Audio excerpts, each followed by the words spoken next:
Part 2. Labor. Chapter 6. The Hatchet Man. In the movie Up in the Air, George Clooney travels around the country firing people. He's what's known in the corporate world as a hatchet man.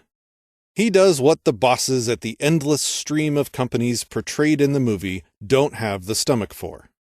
It seems unfair to all right-thinking progressives that an employee could be fired without cause, that a man's employment could be terminated for any reason deemed appropriate by his employer, or for no reason at all.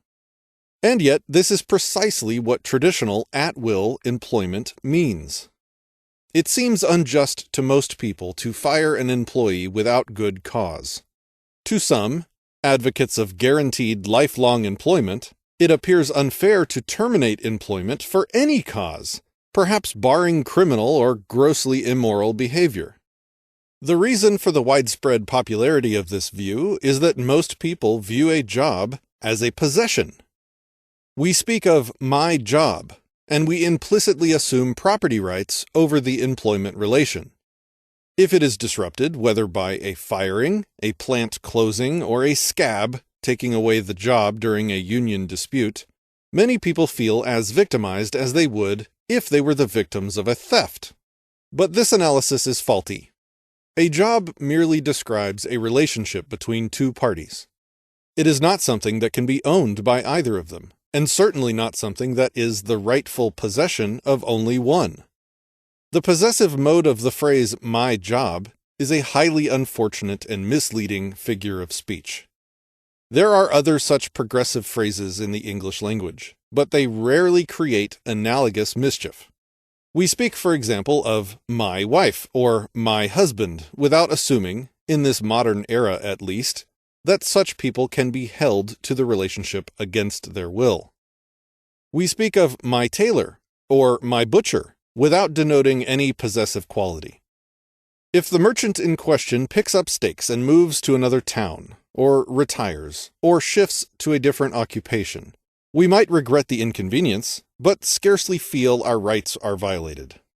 Obversely, the merchant may speak of my customer, but he knows he has no property rights thereby. If his customer goes elsewhere, for any reason, cause or whim, the merchant has no case against him, nor is it even considered unfair. In order to see firing without cause from a correct perspective, let us consider divorcing without cause. Most people of goodwill see our present no-fault divorce laws as a vast improvement over the old system.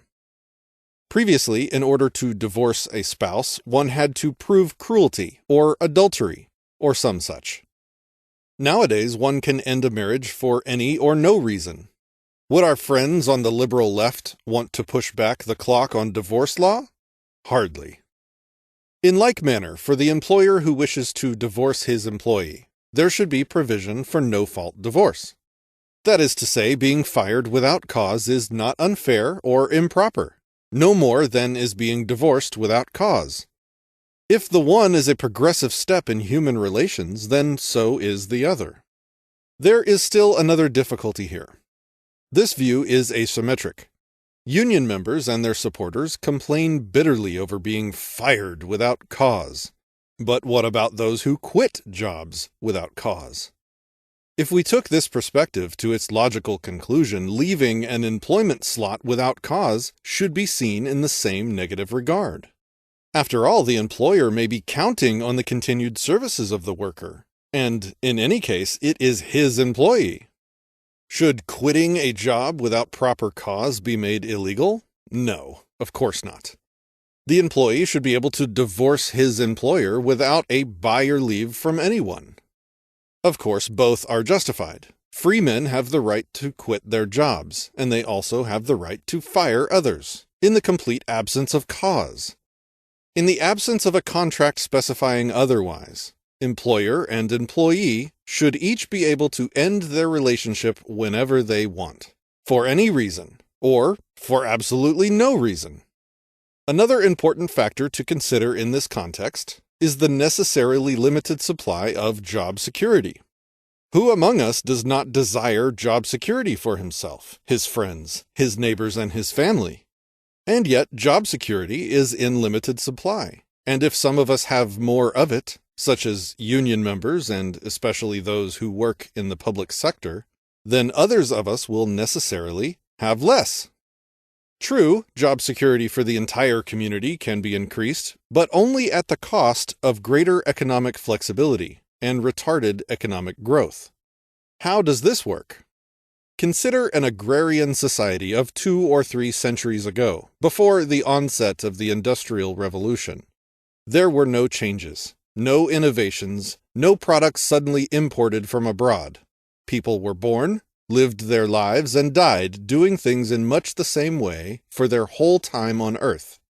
They ate the same food, wore the same type of clothes, lived in the same style of housing, and engaged in the same entertainment as in the days of yore. Under such a system, as can readily be imagined, pretty much everyone in society had job security. With both bankruptcy and the creation of new firms practically unknown, there was much less reason to change jobs. Everything tended to be well-ordered, unchanging, and secure. But nowadays we live in a time of continuous change. The horse and buggy industry gave way to the automobile.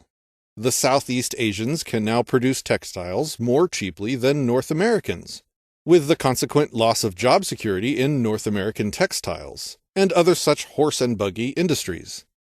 Waiting in the wings are robots, ever more sophisticated computers, genetic engineering, and a whole host of other industries that only science fiction writers would have taken seriously just a few decades ago. All of these new ways of doing things will immeasurably improve our well-being. Indeed, the lives of billions of new human beings will come to depend upon them in just the same way that those of most people now living on Earth would be impossible were it not for the mechanical and technical breakthroughs we now already enjoy. But these new inventions will wreak havoc on present methods of production.